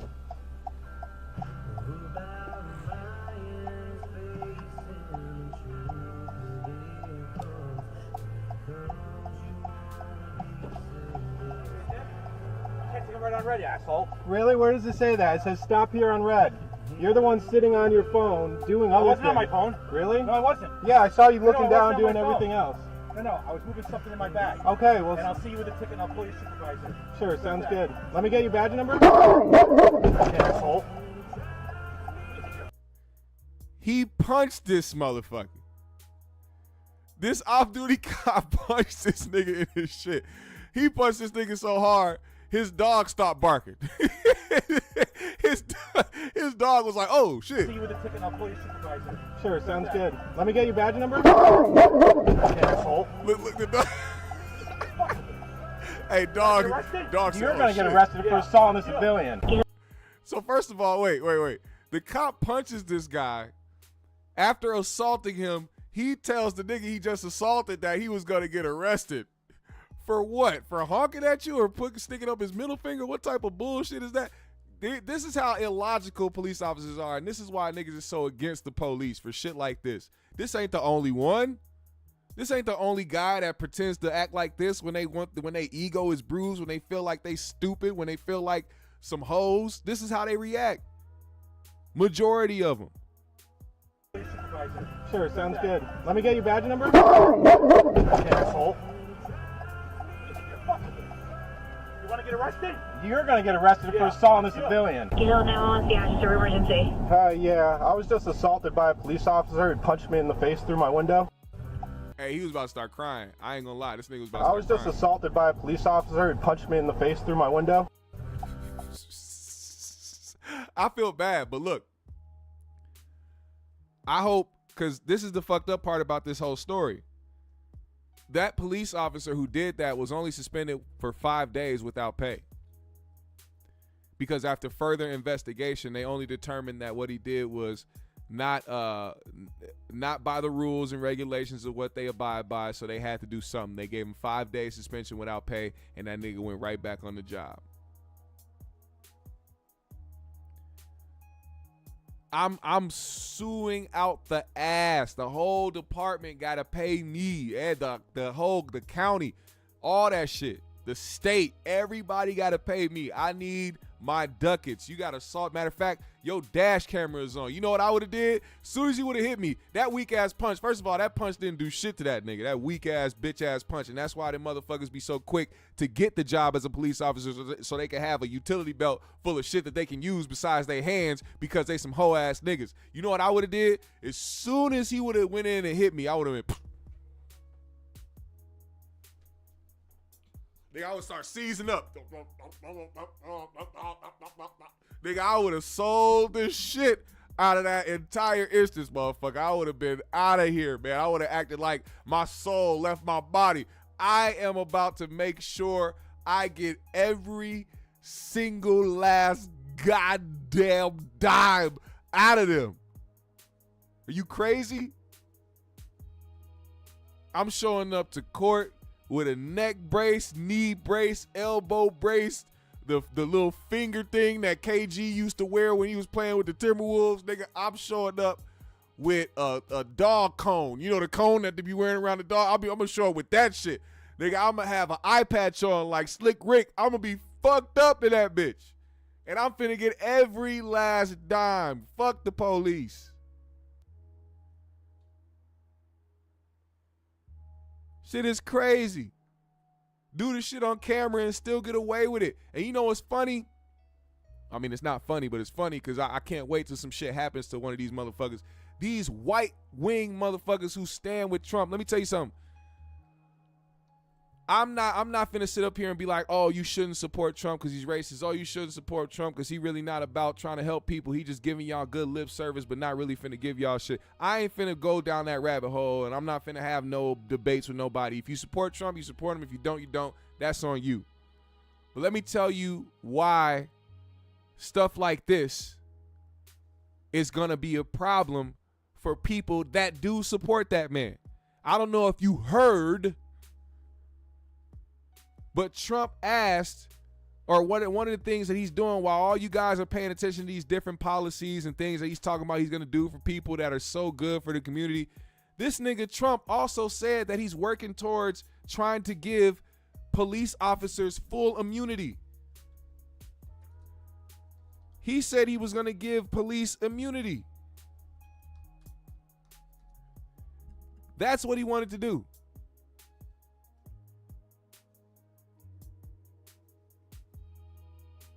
Deportation, the biggest ever. Eisenhower did the biggest. This will be bigger.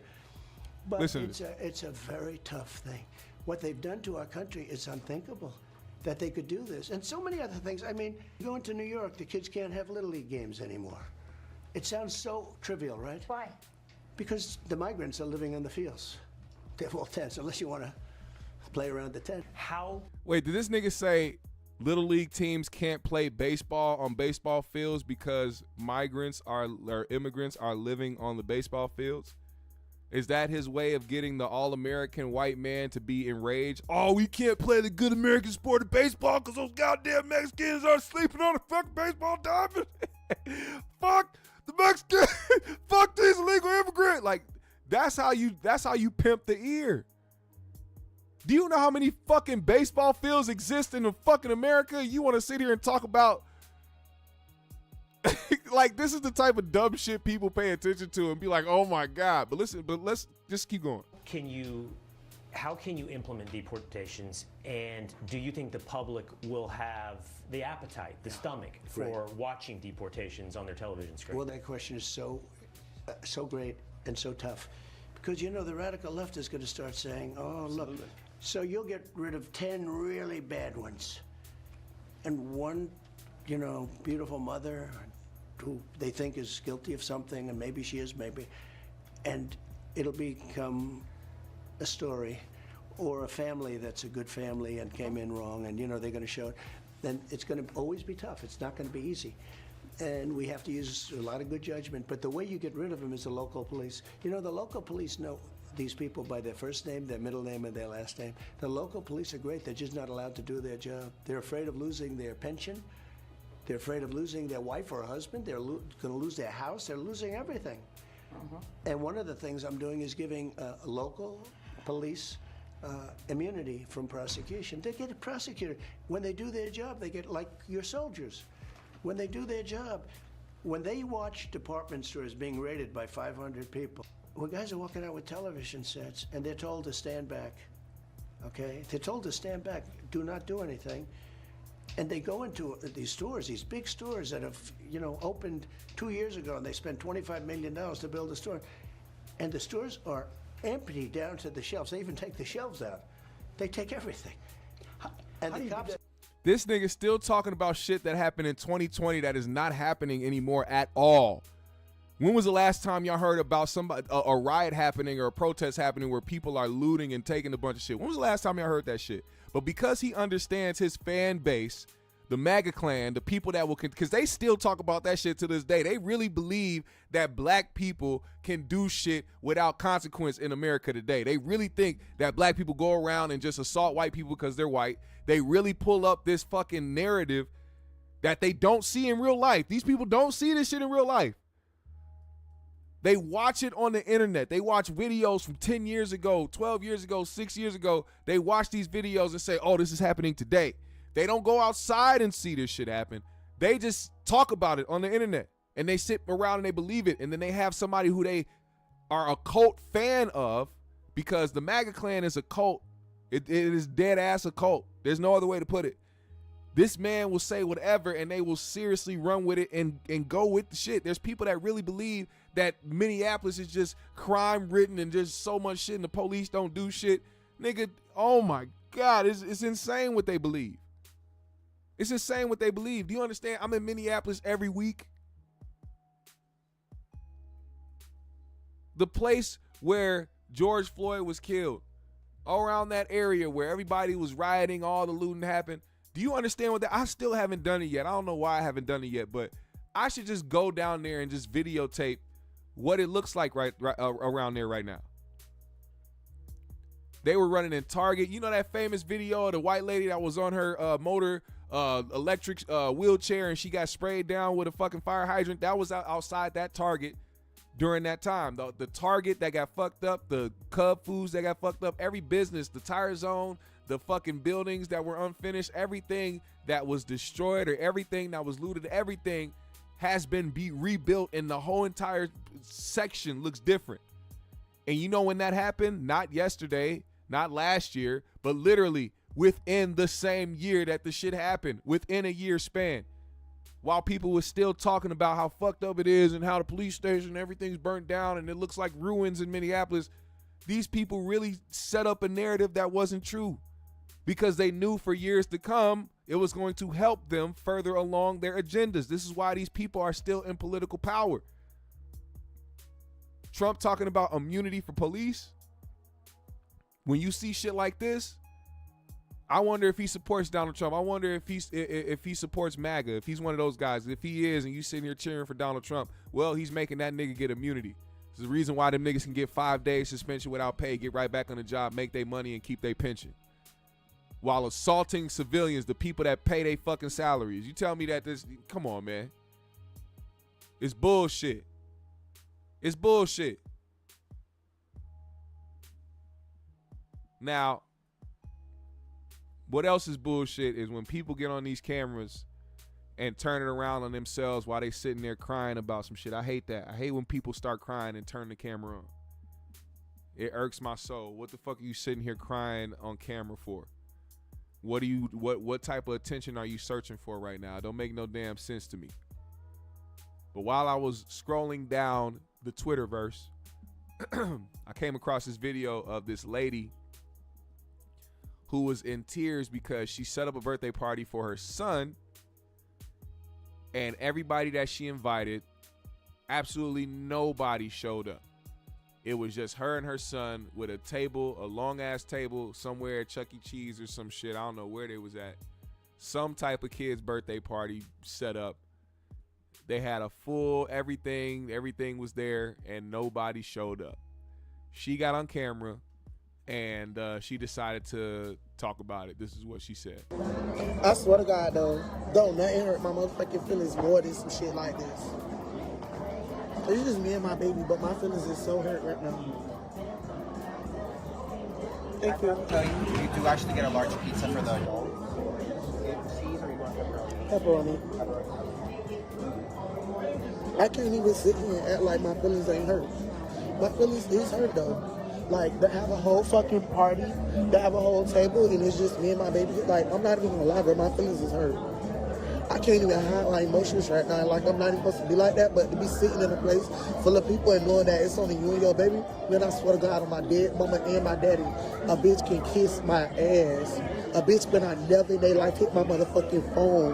A bitch better not ever in their life ask me for no motherfucking advice. A bitch better not ever in their motherfucking life ever talk to me. I swear to God, though. Now, I've seen a lot of people have a certain opinion about this, but one thing I did get from this is a possibility out of this situation could be that people don't like you. And a lot of people are not self-aware. A lot of people don't understand because they feel like they just being themselves and being truthful about and being honest and keeping it 100 with people, not noticing that they are drawing people away from them because of who they are, your attitude, how you carry yourself, your personality.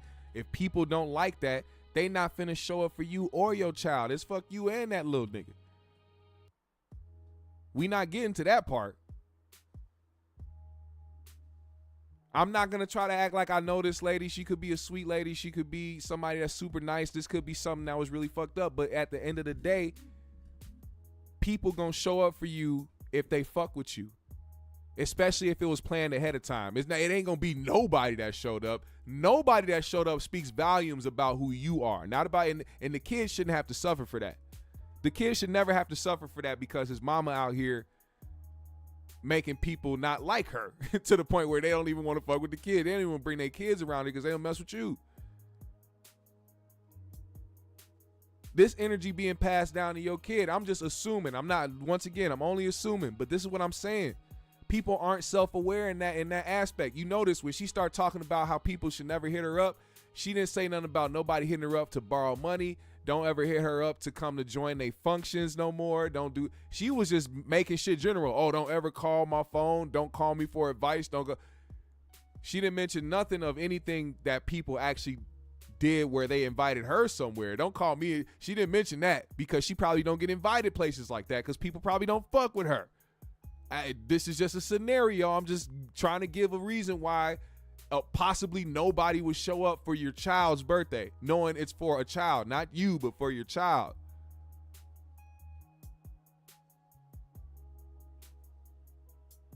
I just, that's just me.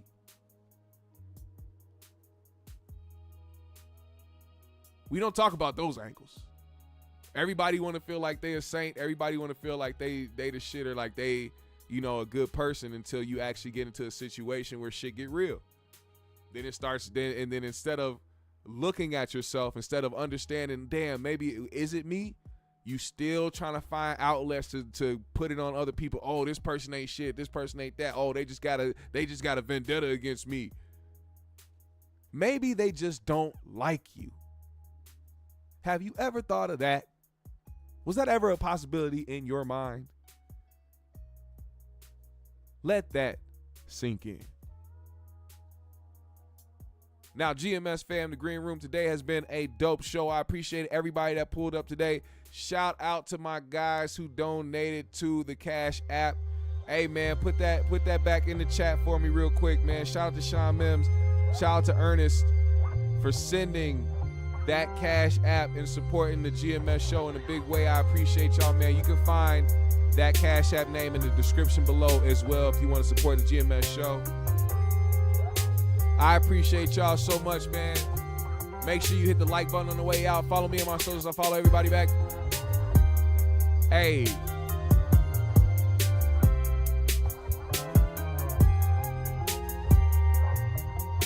Let's go. I need some water. I need some water. I'm out of water. I need some water. Help me. Nigga, help me. I'm about to shout y'all out, man. Put the GMS in the chat. I see you, King Lukey. Golden Radio Hour, Terra's Transformation, Soda Slim, Black Panther, Taj, Dollars Mine, or yours. Black Fire Edits in the building. My nigga DC, The Truth is here. Zen Masters in the building. Dondi is in the building. I'm not even going to attempt to do that last name. I'm sorry. Appreciate you, brother. KP is in the building. CDT Beats is in the building. Justin Furlow is here. My guy Infinite Umbra, C Mo. Where y'all at, man? Glittery Bubbles, I see you. Business was in the building. Marcus X was in the building. Ken Wilson, Vale was in the building. Sean Mims. Hey, Jan Wynn. Kale Hill. Q Corleone. Cheech El Mexicano. See. You better not be one of them niggas out there sleep on the baseball diamond and shit. Trump coming for you, nigga. Broadway, Joe Club, I see you. Last name in the building, Trauma's in the building, Stiller Lee is in the building. Yeah, Hurricane JW, I see you. Shout out to the GMS fam for pulling up today, man. Spitfire, I see you. One Fast R, I see you. Chris T, I see you. Copacetic Arts in the building. The GMS fam, Musa 49, I see you. All right, John Maximus. GMS fam, the green room, it's been real. All love. Make sure you leave a comment on this video when the video's over too, man. I want to see y'all in the comment section, man. As soon as this live is over, hit that comment section. I want to see y'all in there. I'm going to pull up on y'all as well, man. GMS fam, the green room, we out.